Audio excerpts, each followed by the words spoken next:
Hello दोस्तों, मैं संदीप कुमार शिक्षा शास्त्र विषय के साथ इस त्रिशूल स्टडी के यूट्यूब चैनल पे आप सभी का स्वागत करते हैं।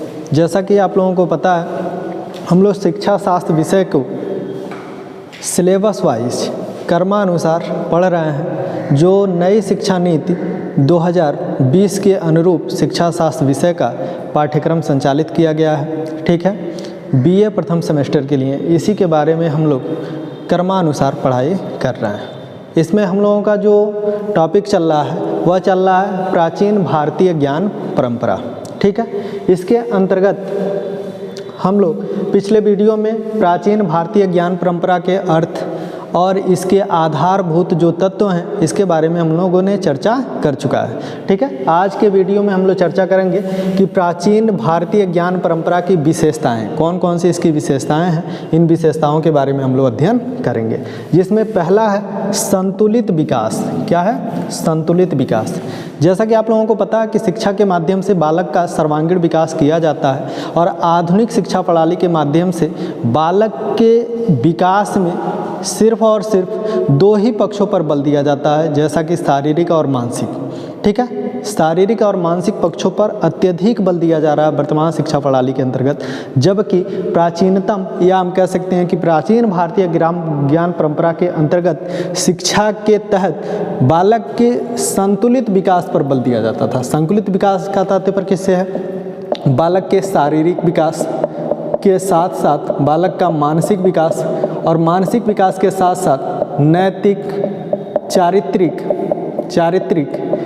आध्यात्मिक, इन सभी पक्षों के विकास पर अत्यधिक बल दिया जाता था, जिसके माध्यम से बालक का संतुलित विकास होता था, ठीक है। ये पहली विशेषता है। दूसरा है निःशुल्क शिक्षा। क्या है? निःशुल्क शिक्षा। आप लोगों को हमने कल के वीडियो में बताया था कि वैदिक कालीन शिक्षा व्यवस्था के अंतर्गत बालकों को शिक्षा प्रदान करने का जो स्थान था वह क्या था? गुरुकुल आश्रम था। क्या था? गुरुकुल आश्रम। अब इस गुरुकुल आश्रम में बालक को जो भी शिक्षा प्रदान किया जाता था वह पूर्णतः निःशुल्क होता था। उसके लिए किसी भी प्रकार का कोई भी शुल्क नहीं दिया जाता था। जो भी गुरु लोग होते थे अपने गुरुकुल आश्रम के माध्यम से बालक का सर्वांगीण विकास के साथ साथ बालक की जो भी आवश्यकताएं होती थी, जैसे रोटी, कपड़ा, ठीक है, इन सब की उपलब्धता गुरु के द्वारा कराई जाती थी। अतः शिक्षा उस समय पे पूर्णतः क्या थी? निःशुल्क थी। यह था हमारे प्राचीन भारतीय ज्ञान परंपरा की यह दूसरी विशेषता, ठीक है। अगला है बाह्य नियंत्रण से मुक्ति। बाह्य नियंत्रण से मुक्ति। बाह्य नियंत्रण से मुक्ति का तात्पर्य क्या है? कि शिक्षा पर किसी भी प्रकार का कोई भी बाह्य हस्तक्षेप नहीं हुआ करता था। यहाँ के नहीं कि उस समय जो भी राजा महाराजा होते थे वह शिक्षा के विकास से संबंधित पशु का, धन का, ठीक है, भूमि का इत्यादि का वो क्या करते थे? दान कर देते थे, ठीक है। लेकिन उनका किसी भी प्रकार का कोई भी शिक्षा से संबंधित हस्तक्षेप नहीं होता था।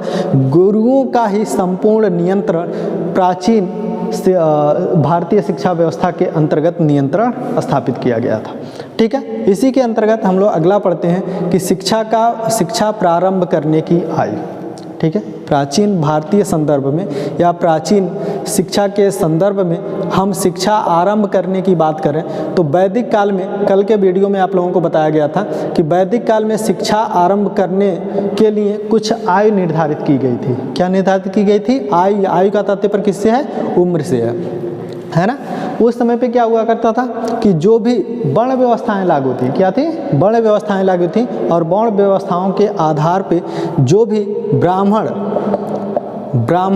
वर्ग का बालक होता था, इनकी जो आयु होती थी 8 वर्ष होती थी।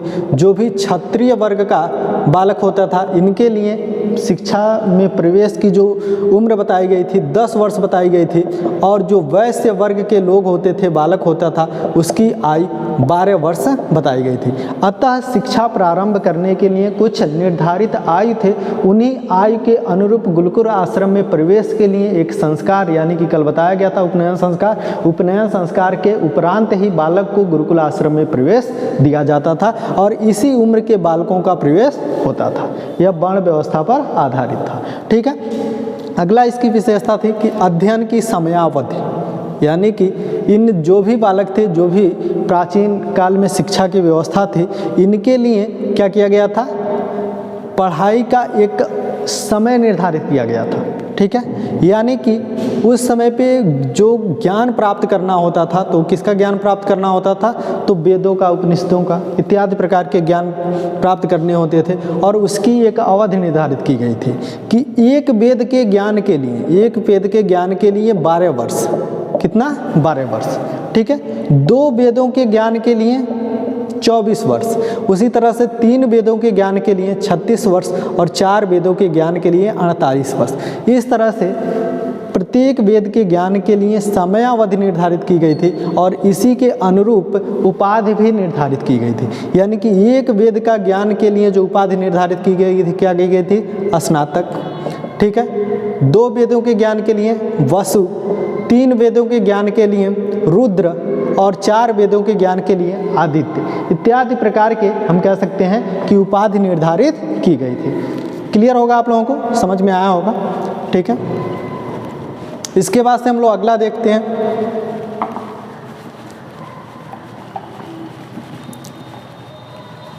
अगला हम लोगों का जो अगला इसकी विशेषता है वह क्या है, तो अगला विशेषता है व्यावसायिक शिक्षा। क्या है, व्यावसायिक शिक्षा।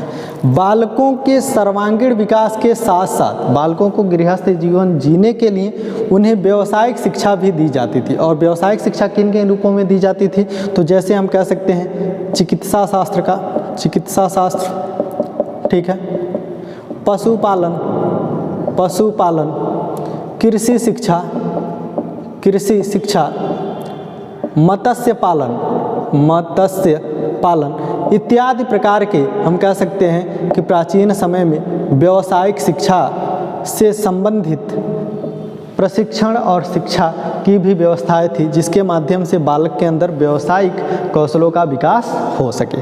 ठीक है, उसके बाद से अगली जो विशेषता थी वह थी विद्यालय का आदर्श वातावरण।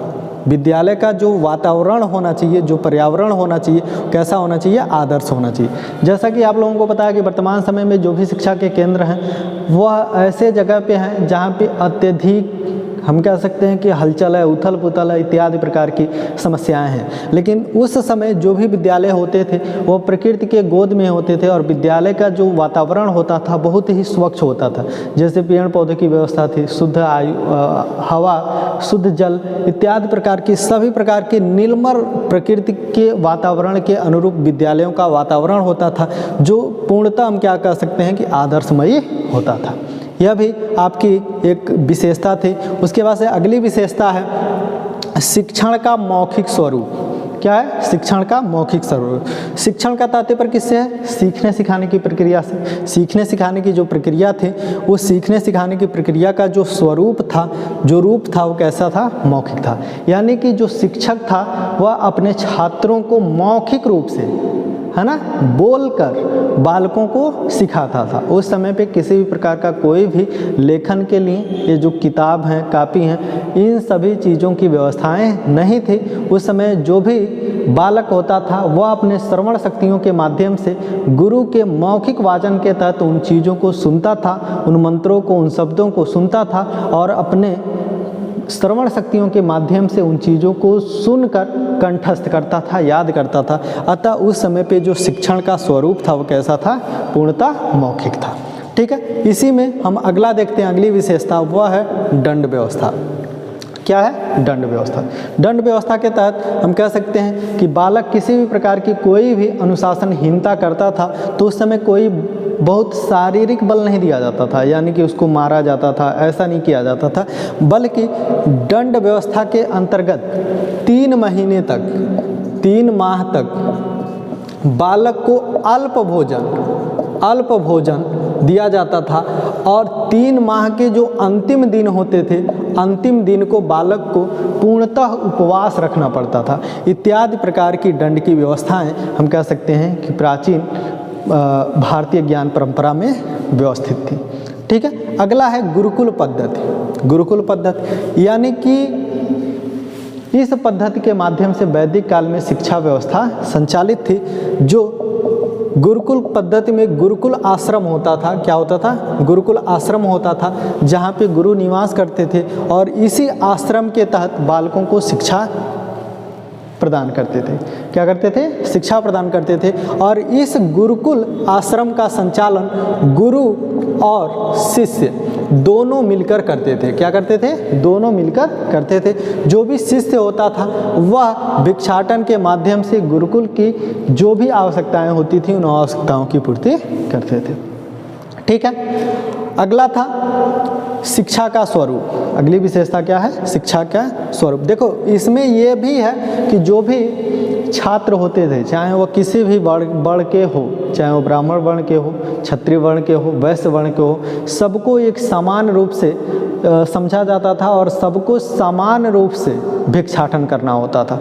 सबके लिए सामान्य प्रकार की, हम कह सकते हैं कि वस्त्र की भी व्यवस्था थी कि सभी लोग एक समान लगे, इत्यादि प्रकार की गुरुकुल पद्धति में व्यवस्थाएं थी। अगला था शिक्षा का स्वरूप। उस समय शिक्षा का स्वरूप के अंतर्गत शिक्षा के उद्देश्य पाठ्यक्रम, शिक्षण विधि, अनुशासन इत्यादि प्रकार के स्वरूपों के आधार पर शिक्षा व्यवस्था प्राचीन भारतीय सभ्यता के अनुरूप प्रदान किया जाता था, जिसके अंतर्गत वैदिक और बौद्ध साहित्य सम्मिलित है। अगला है गुरु शिष्य संबंध। प्राचीन समय में गुरु शिष्य जो संबंध थे वह पिता पुत्र तुल्य थे। कैसा था? पिता पुत्र तुल्य था। यानी कि जो भी गुरु होते थे अपने शिष्यों को अपने पुत्रवत मानते थे और जो भी शिष्य होते थे अपने गुरुओं को अपने पिता तुल्य समझते थे। और इनका जो संबंध था पूर्णतः मधुरमय था। क्या था? मधुरमय था, जो दोनों एक दूसरे की समस्याओं में अपना सहयोग देते थे, जिनकी उनकी समस्याओं का निराकरण किया जा सके। अगला है शिक्षण विधि।